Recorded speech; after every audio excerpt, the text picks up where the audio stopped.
Olá, muito boa noite. Sejam bem-vindos ao nosso jornal Hora Jurídica. O nosso encontro diário todos os dias às 18 horas com informações do Poder Legislativo, falando de política e do Poder Judiciário em todo o Brasil. Hoje nós trazemos informações sobre o Congresso Nacional e reforma administrativa está na pauta do Congresso Nacional. Além disso, o Tribunal Superior Eleitoral inaugurou ontem um ciclo de transparência para as eleições de 2026. Olha só, tudo já começa agora com a fiscalização das urnas eletrônicas. E lá no Supremo, uma matéria que alcança milhares de pessoas que querem um lugarzinho ao sol para trabalhar na administração pública. Vamos falar de concurso público com a Carolina Vilela, que está comigo aqui também nos estúdios do Agajur. Carol, o que você destaca nessa pauta de hoje? Pois é, está sendo julgado lá no plenário virtual do STF um recurso que fala sobre um candidato que foi aprovado em um concurso dentro do número de vagas, mas ele não foi nomeado. E o município alegou a questão fiscal, né, para poder não fazer essa nomeação. Então, isso está sendo julgado e esse caso tem repercussão geral. Por isso que você disse que interessa a todos os concurseiros, porque a decisão do STF vai valer aí, deve ser seguida por todos os outros tribunais, por todas as outras instâncias do país. Karina. Isso mesmo, Carol. Então, você que está nos acompanhando aqui, fique de olho, porque essa informação é importante, principalmente para você que que passou no número de vagas, está aguardando a nomeação, mas está aí duvidando se o município, o estado ou mesmo a União vai te garantir esse direito. Vamos ver como é que o Supremo vai decidir essa questão, que já tem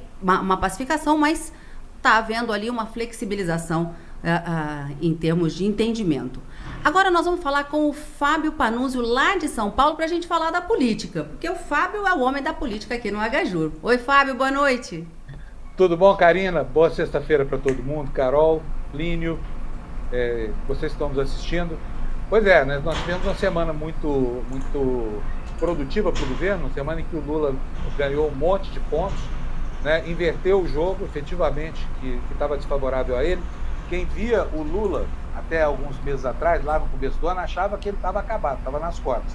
No entanto, apareceu agora revigorado, né, porque uma quantidade gigantesca de manobras aparentemente sem sentido feitas pela oposição, acabou facilitando demais a vida do governo, viu, Karine? Então, o pessoal, os petistas, os progressistas, os que torcem pelo Lula, estão encerrando a semana contentes, viu? Compensação, a oposição está num desgosto só.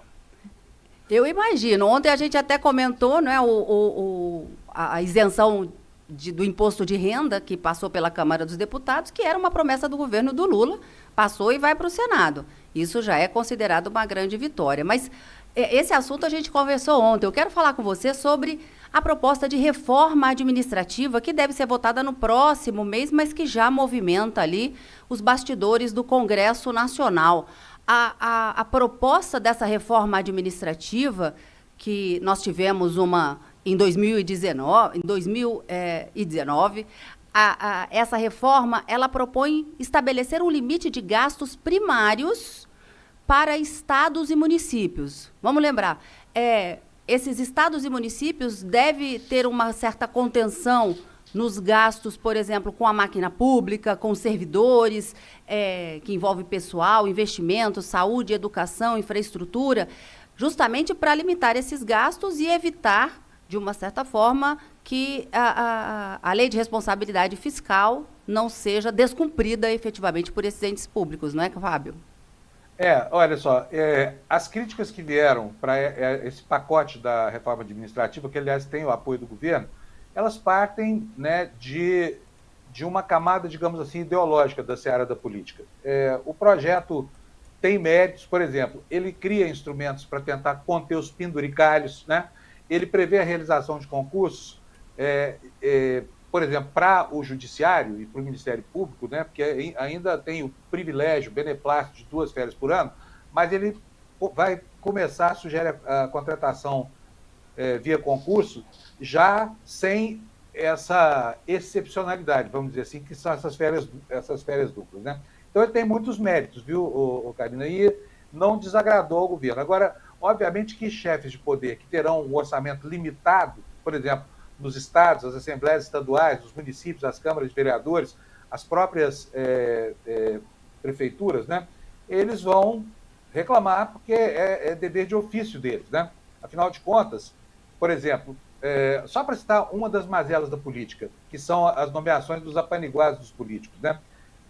Você vê aqui na Câmara dos Deputados, por exemplo, um único parlamentar pode ter mais de 20 assessores, né? Não cabe no gabinete tanta gente, assim, se todo mundo comparecesse para trabalhar, e isso é usado para uma distorção da atividade política, das funções de assessoramento superior, porque acaba indo pagar cabo eleitoral que não faz nada de produtivo lá na base eleitoral dele, sabe?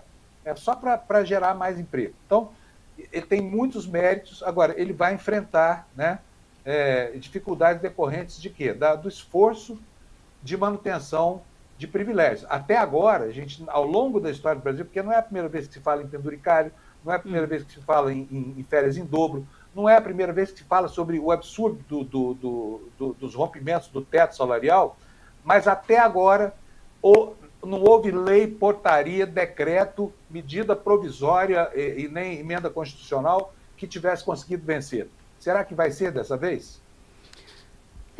É a ideia, né? O que a gente estuda nos livros, infelizmente, a gente não consegue ver na prática. Eles deveriam servir ao povo e não o contrário. Mas vamos aguardar aí para ver como é que esse texto vai efetivamente ser fechado após o relatório e aí passar por essa primeira votação dessa próxima reforma administrativa para essa contenção de gastos que deve ser estabelecida. E a gente deve lembrar também, Fábio, que a própria Constituição, veja, ela estabelece limite de gastos com o pessoal, com o poder legislativo, inclusive para os municípios. Há um rigor em termos de percentual de gastos estabelecido de forma gradativa, assim, a depender da população do município. Isso a Constituição já faz. E ao que a gente percebe, os municípios não vêm cumprindo essas metas. Então, aqui seria uma forma de fazer com que a Lei de Responsabilidade Fiscal alcançasse também esses outros entes da federação. Mas essa é a movimentação política que a gente vê hoje lá no Congresso Nacional. Agora, vamos falar do Tribunal Superior Eleitoral, Fábio. Falar de eleições é falar também de política, embora nós tenhamos o ano de 2026 ainda, se fala assim, mas outubro de 2026, sim, daqui a um ano nós já temos eleições em todos os estados da federação, porque não são eleições para prefeito, né? Nós teremos eleições para governador, presidente, deputados federais, senadores da República. E o TSE lançou ontem uma cerimônia com a presença da ministra Carmen Lúcia, que hoje é a presidente do Tribunal Superior Eleitoral, o chamado ciclo de transparência para o pleito de 2026, com a abertura de códigos-fontes do sistema eleitoral. O próprio TSE tem uma reportagem falando um pouquinho sobre esse ciclo de transparência. Vamos dar uma olhada. Hoje, apresenta-se à sociedade com convite à participação das instituições, não apenas da comunidade jurídica, mas dos partidos políticos, das entidades interessadas em participar do processo de fiscalização, e há todo um calendário que será na sequência explicado exatamente sobre como funcionará em cada etapa até o dia 4 de outubro de 2026.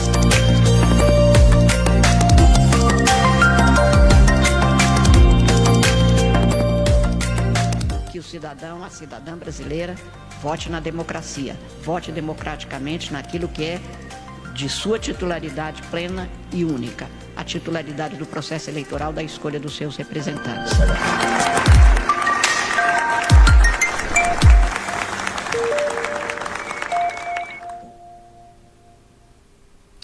Olha só, Fábio, quando a gente fala sobre código-fonte, eu fui até a matéria para poder visitar o assunto, porque acaba sendo algo muito técnico. Esses códigos-fontes, eles reúnem informações de programação que definem como funcionam os sistemas eleitorais. E a partir desse ciclo de transparência, que a ministra Carmen Lúcia disse que a Justiça Eleitoral já vem realizando há muitos anos, é uma forma de se garantir que o sistema eleitoral seja fiscalizado e auditado. Ao contrário de que muita gente disse que ele seria fácil de que houvesse alguma adulteração ou alguma manipulação.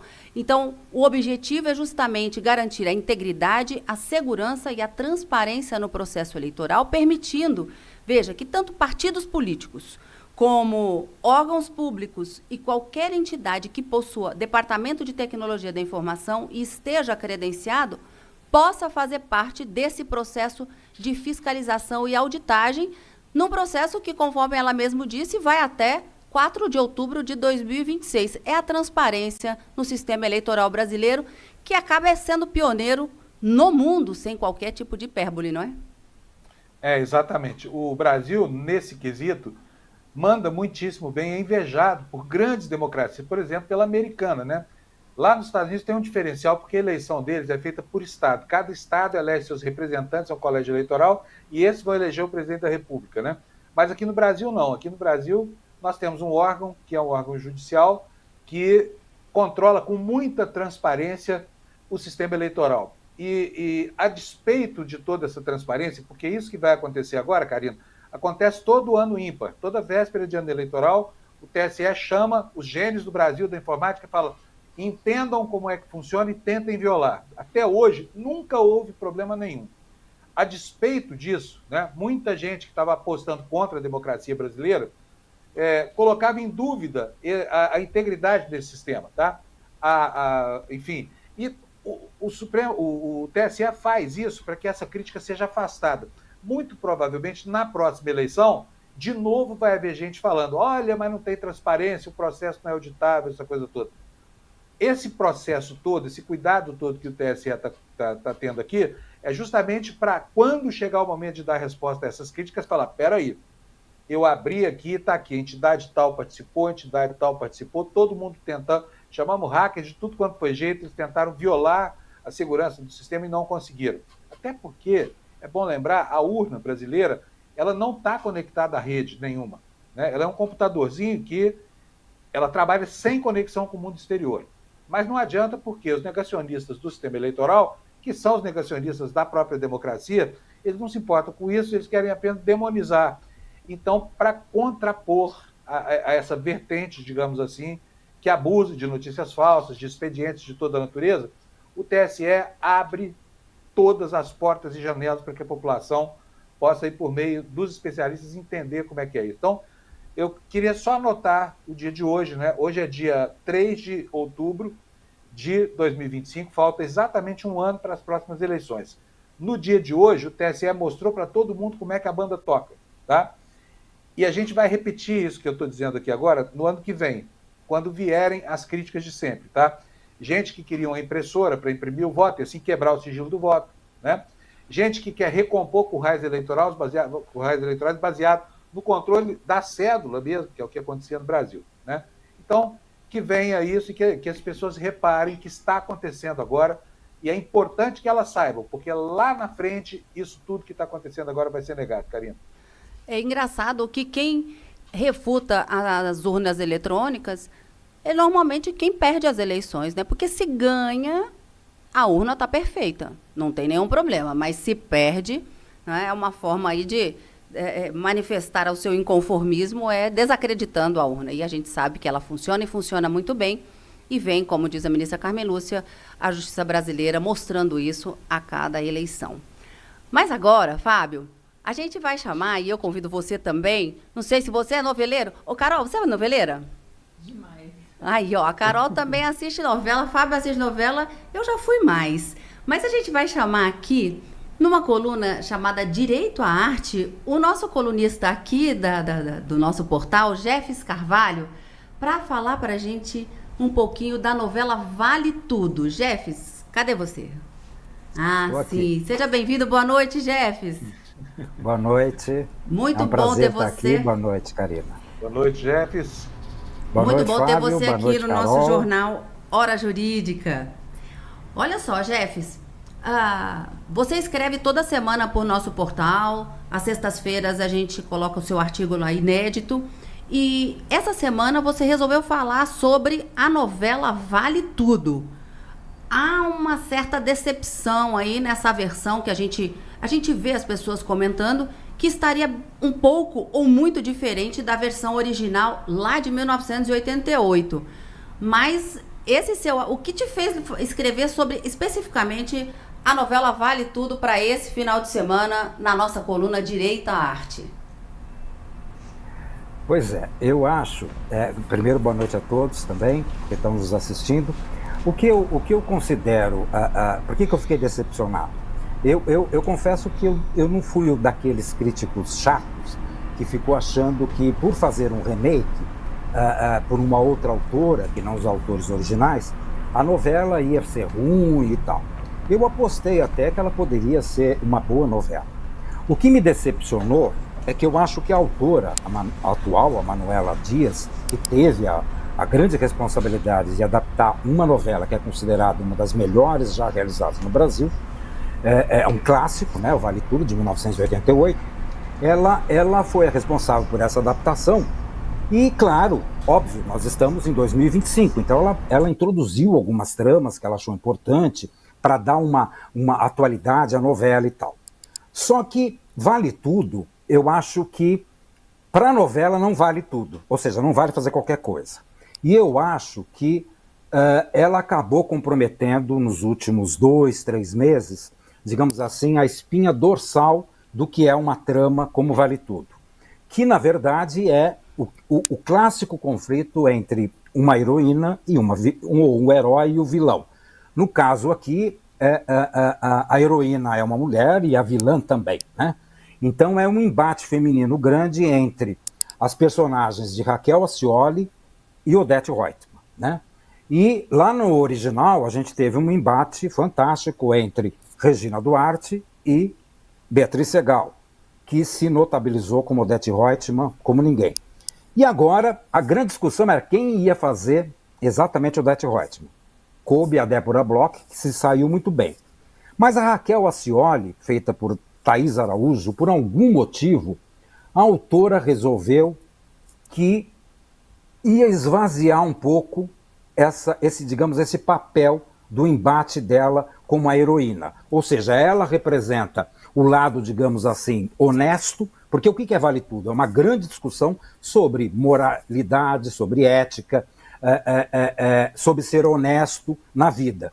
E a que representa a honestidade é a Raquel Acioli e a desonestidade é representada na figura de Odete Roitman. E aí o que acontece agora? E essa foi a minha grande decepção nos últimos 2 capítulos, o capítulo de quarta-feira e de ontem. Quando a Odete Roitman finalmente é desmascarada. Tudo que ela fez, tudo que ela aprontou, digamos assim. O segredo dela é revelado.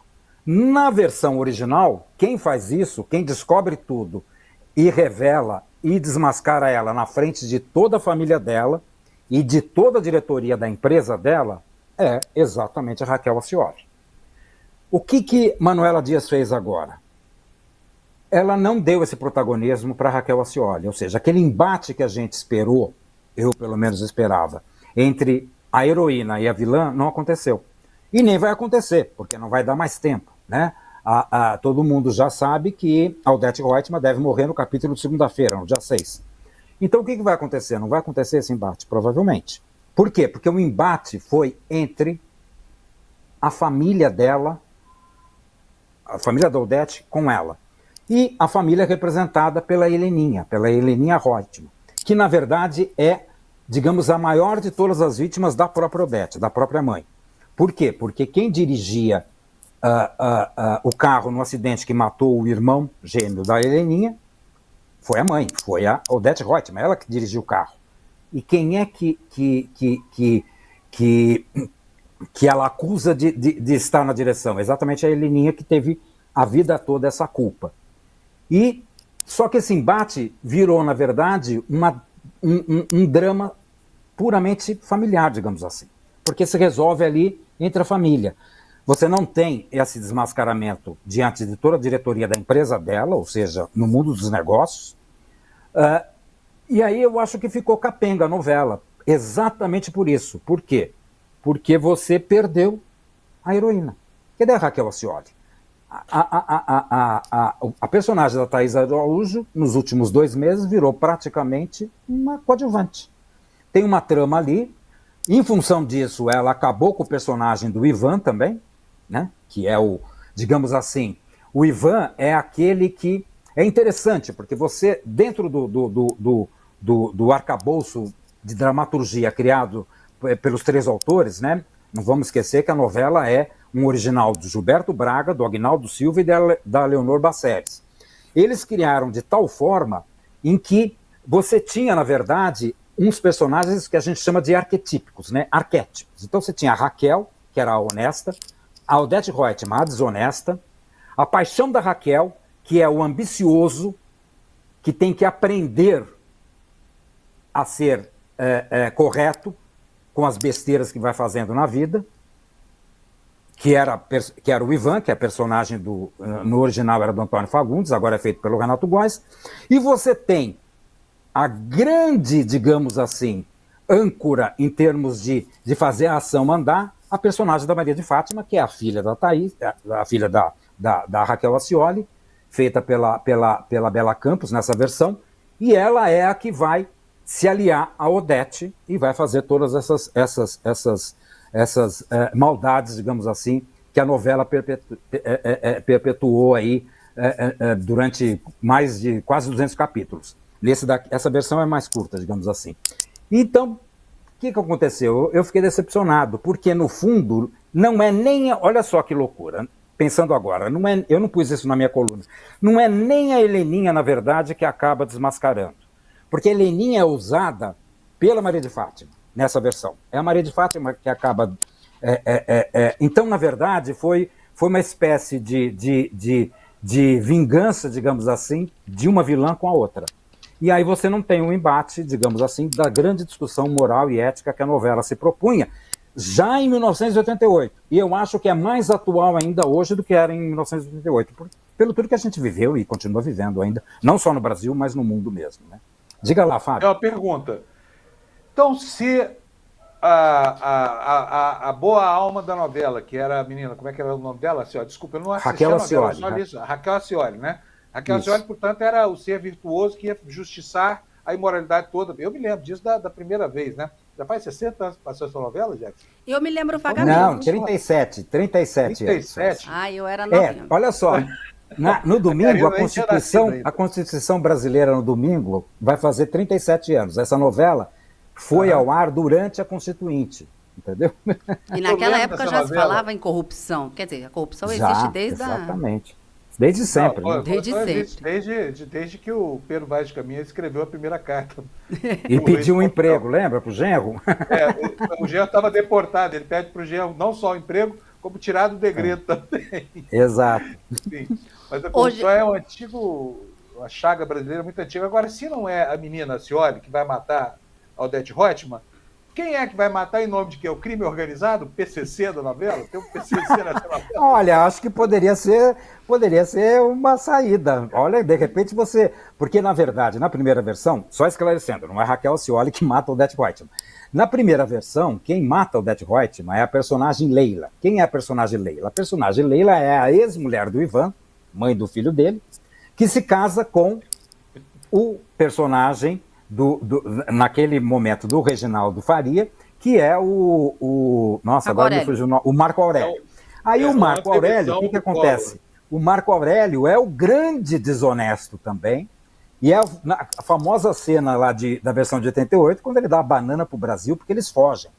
E a Leila, e acho que a grande sacada lá, Fábio, que eu acho que foi brilhante essa sacada dos 3 autores da novela, é que realmente a assassina foi completamente inesperada.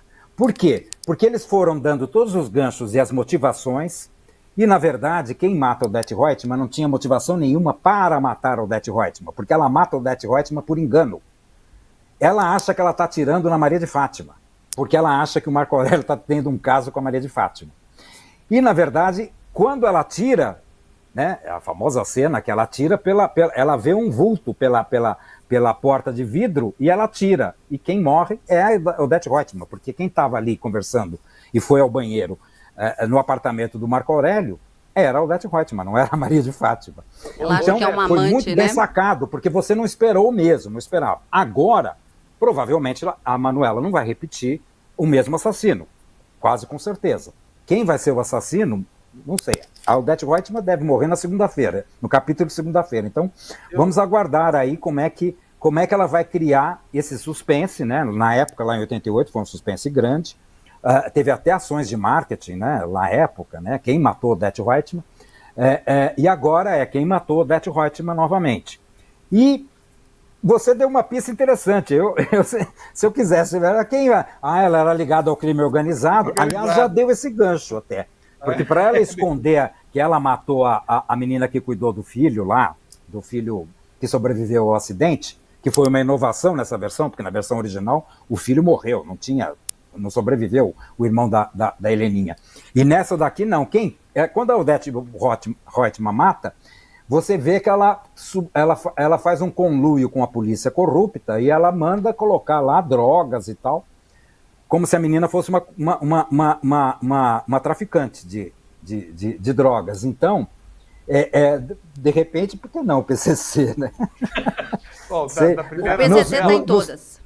Nos tempos atuais, e seria muito interessante, inclusive, se fosse o PCC matando por engano, né? Então, aliás, foi o que aconteceu no Rio, lembra?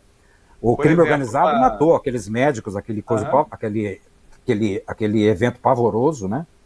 E por engano, porque achou que era uma facção rival, né? Ou então, Mas sei lá, isso. a Odete Reutemann vai num bar do Rio de Janeiro, pede uma caipivódica lá e bebe metanol. Bebe metanol e morre. Plot twist, né? E sobre verdade. o metanol, Bem, a gente tem informações novas aqui que a Carol já está a postos para trazer para a gente informações diretas aqui, ó, de Brasília, do Ministério. maravilha. Então, isso, eu Jefes. só quero convidar, então, todo mundo a ler a coluna, né? Já está no ar, Fábio? Já, né? Tá no ar. Já está no ar, então, a minha coluna semanal, que eu falo, né? Eu chamei de Como o Remake de Vale Tudo Perdeu Sua Essência. É isso. Exatamente. Muito obrigado. Jeff, super obrigado pela sua participação aqui.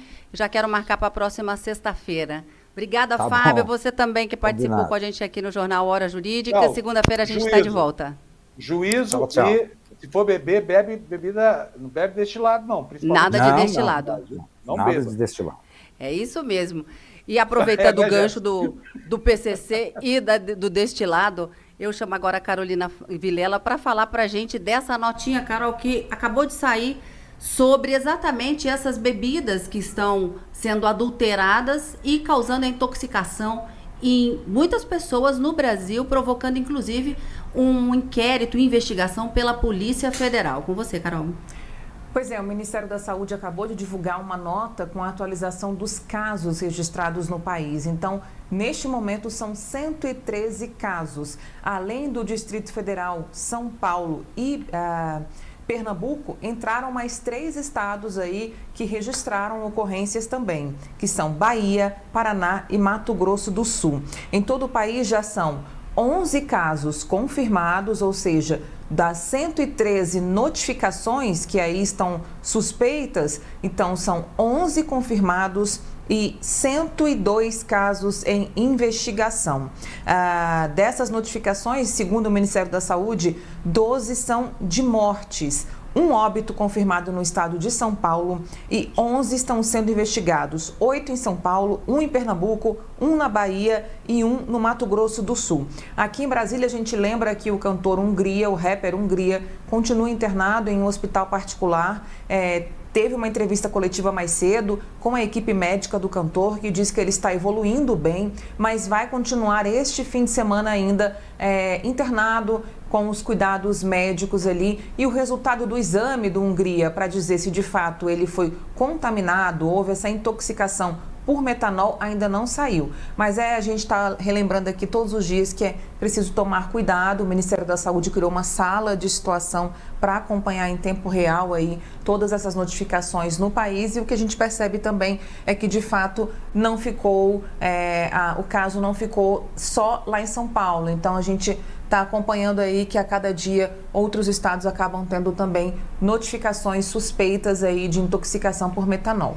É isso mesmo, Carol. E os estabelecimentos alguns estabelecimentos estão sendo lacrados. Próximo da minha casa hoje, inclusive, eu vi uma distribuidora lacrada com correntes e cadeados, imagino que justamente em razão de toda essa investigação feita pela Polícia Federal. Então fica aí a dica, ao menor sintoma, né, dores de cabeça, vômito, visão turva, esse parece que é um dos principais sintomas, procure imediatamente o hospital mais próximo e comunique que você consumiu essas bebidas destiladas e em qual estabelecimento foi, para que essas investigações aconteçam. Agora, Carol, vamos fechar aqui o nosso Jornal Hora Jurídica de hoje, nessa sexta-feira, falando de um julgamento, não é uma decisão do Supremo ainda, mas é um julgamento que começa hoje lá no Supremo, no plenário virtual, e acaba por interessar milhões de brasileiros que buscam uma vaga de trabalho junto à administração pública, concursos públicos. E a gente tem duas informações sobre essa, mas vamos começar por esse processo que discute lá no Supremo, no plenário virtual, e que a gente já tem uma decisão do ministro Flávio Dino. Conta pra gente, Carol. Então, Karina, o Supremo Tribunal Federal começou a julgar no plenário virtual, que são aquelas sessões onde os ministros apresentam o voto virtualmente, um caso específico de suspensão de nomeação de candidato aprovado. E aí, essa suspensão, o que o STF está discutindo é no caso de suspensão de nomeação de candidato aprovado, seja por contenção de gastos, fundamentada ali na Lei de Responsabilidade Fiscal, ou por extinção do cargo. Esse candidato, especificamente, ele passou num concurso que havia ali a oferta de 6 vagas, e ele passou em segundo lugar, ou seja, dentro do número de vagas. E o município alegou que o cargo foi extinto, só que essa alegação só foi feita depois da sentença em primeira instância, que deu a esse candidato o direito de ser nomeado, e depois que o caso chegou no Supremo Tribunal Federal. E foi aí que o ministro Flávio Dino, então, é o único que, na verdade, o relator da ação, ele negou esse pedido e disse que não havia fundamento, até porque o próprio Supremo Tribunal Federal já discutiu algo semelhante e há, então, jurisprudência em relação a isso. Flávio Dino afirmou que o STF já tinha reconhecido o direito subjetivo à nomeação de candidatos aprovados dentro do número de vagas previstas no edital, com apenas 4 exceções, nos casos de superveniência, imprevisibilidade, gravidade e necessidade da medida. O ministro ressaltou que a recusa de nomear candidato aprovado dentro do número de vagas deve ser devidamente motivada, fundamentada. O município não pode simplesmente falar, não deu, né? Não tenho dinheiro. Não tenho dinheiro. E foi o que o ministro falou, se como que o município não tinha dinheiro, estava esbarrando ali na Lei de Responsabilidade Fiscal, só percebeu isso depois que houve o concurso e depois que acabou o prazo de validade do concurso, porque esse candidato ele só entrou com essa ação, o concurso tinha um prazo de 2 anos, de validade de 2 anos, e poderia ser prorrogado pelo mesmo período, porém não houve pedido para prorrogação, e foi um dos motivos que levou o ministro Flávio Dino a rejeitar o pedido, porque ele disse, bom, como que vocês não pediram para prorrogar, o candidato passou dentro do número de vagas, no prazo legal, e após essa questão do prazo, do fim da vigência desse prazo, foi que esse candidato entrou com recurso. E por que a gente está falando da importância desse julgamento? Porque já teve a repercussão geral reconhecida, o que significa que o que o Supremo decidir vai valer, então, para todas as instâncias do país. A gente segue acompanhando, o ministro Alexandre de Moraes seguiu o relator com ressalvas, e esse julgamento ele termina no dia 10 de outubro. A jurisprudência do Supremo ela é pacífica, no sentido de que, por isso que os concursos, os editais, eles abrem normalmente 1 ou 2 vagas. Passando nesse número de vagas, eles têm que ser nomeados, até porque para abrir uma vaga é preciso que tenha orçamento para pagar e custear esse pessoal. Então não pode vir a administração depois dizer que não tem dinheiro para pagar. É isso que está sendo reforçado, exceto nessas situações imprevisíveis. Mas o voto do ministro Flávio Dino também diz que essa lei que extinguiu o cargo, não é, Carol, teria sido editada depois que o concurso já tinha sido realizado. Enfim, a administração pública não tinha razão, conforme o ministro Flávio Dino decidiu. Inclusive, ele fala o seguinte, vou ler aqui a frase do ministro, ele escreveu, na verdade, na decisão, Ora, se esse fato fosse realmente verdadeiro, o ente municipal teria extinto o cargo muito antes do ajuizamento da ação e da prolação da sentença. Ou seja, o município só descobriu que não tinha, decidiu que não tinha verba para pagar, ou decidiu que o cargo deveria ser extinto depois que o candidato passou no concurso, depois que acabou a validade, né, o prazo de validade do concurso, e aí só depois que chegou no Supremo é que ele editou uma lei permitindo a extinção do cargo. E na proposta de tese do ministro Flávio Dino, ele fala ainda, né? Nos casos em que houver extinção do cargo, depois a administração pública não pode nem contratar temporários, porque se extinguiu porque não tinha dinheiro, não vai contratar por causa do temporário. Mas isso ainda é uma decisão do relator, que já foi acompanhada pelo ministro Alexandre de Moraes, e a gente precisa dos outros votos para ver como fica essa questão. E uma última informação aqui, sobre também concurso público que vai acontecer no domingo, concurso público nacional unificado. Carol, qual é o recado que a AGU mandou lá para a Meta e para o Google? Pois é, o CNPU, né, que a gente fala que é o maior concurso público, né, porque tem mais de 700 mil inscritos nesse concurso, a Advocacia Geral da União notificou a Meta e a Google, que são as empresas aí responsáveis por a maioria, né, das Instagram, WhatsApp, das redes sociais, para combater fraudes durante o concurso. Por quê? Porque existem aquelas mensagens mentirosas, aqueles conteúdos fraudulentos, e-mails que às vezes as pessoas acabam, para aplicar essas fraudes, falsificando o logotipo do governo federal, e enfim. Então, para que as plataformas digitais ajudem no combate à desinformação, a conteúdo fraudulento, conteúdo esse que, segundo a AGU, pode acabar atrapalhando o candidato, porque existem possibilidades de divulgarem gabaritos falsos, de induzirem candidatos a achar que houve mudança da data do concurso, que vai ser realizado, inclusive, neste fim de semana. Então, é uma ação da AGU para poder facilitar e evitar qualquer tipo de conteúdo fraudulento que possa acabar dificultando ou atrapalhando os candidatos que vão prestar esse concurso no fim de semana. Exatamente. Uma ação preventiva da Advocacia Geral da União, que pode, para não prejudicar essas milhares de pessoas que vão fazer a prova neste domingo. E com isso, então, eu agradeço agora a Carolina Vilela, a companhia aqui comigo no estúdio do Hora Jurídica. Obrigada, Carol. Bom final de semana para você. A gente volta na segunda-feira com mais informações da política e do judiciário, e outras informações também aqui para vocês que nos acompanham no YouTube, e também você que acessa, eu tenho certeza, o nosso portal hjur.com.br. Todas essas informações que a gente traz aqui para vocês, você pode se aprofundar na íntegra em todos os nossos artigos que estão publicados do nosso portal.